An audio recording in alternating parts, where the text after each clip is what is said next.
નમસ્કાર, વંદે માતરમ। આજે મારા ફાર્મ ઉપર આપણા જિલ્લા કલેક્ટર શ્રી, આત્મા project director Shri BA Patel સાહેબ, ડેપ્યુટી ડાયરેક્ટર શ્રી KS ભુવા સાહેબ અને અન્ય અધિકારીગણ અને આપણા જે ફાર્મર માસ્ટર ટ્રેનર છે, હવે આજની મિટિંગના અનુસંધાને મને સાહેબે વિષય આપ્યો છે એક માઇક્રો ક્લાઇમેટ ઉપરનો, કે બદલાતા વાતાવરણની આપણે ખેતર ઉપર, ખેતી ઉપર આવનારા ભવિષ્યમાં શું અસર થશે। એક ગંભીર મુદ્દો છે। જીવામૃત, બીજામૃત, ઘન જીવામૃત એ તો હવે વાગોડીને જૂનું થઈ ગયું। હવે એના પછીનો વિષય મને સાહેબે આપ્યો છે, એટલે એના પછી અમે એક બાયોચાર ઉપર છેલ્લા 9 મહિનાથી અને એક માઇક્રો ક્લાઇમેટ ઉપર ખાસ।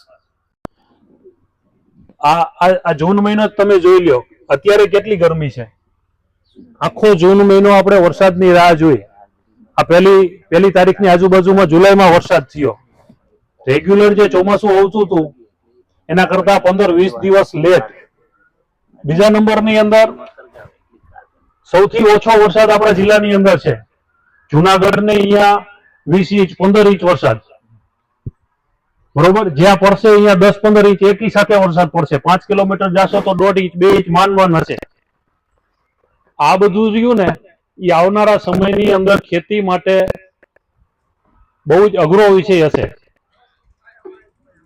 આપણે જ કહી છીએ કે આ જીરું લીધું હોય, પાક ઉપર આવી ગયું હોય ને હવામાનની અંદર બદલાવ આવે ને પછી કાંઈ આવે, કાર્યું આવી જાય ને પછી ઘરે જઈને એમ કહે કે હવામાન બદલી ગયું, જીરામાં કાંઈ વળ્યું નહીં કહીએ ને।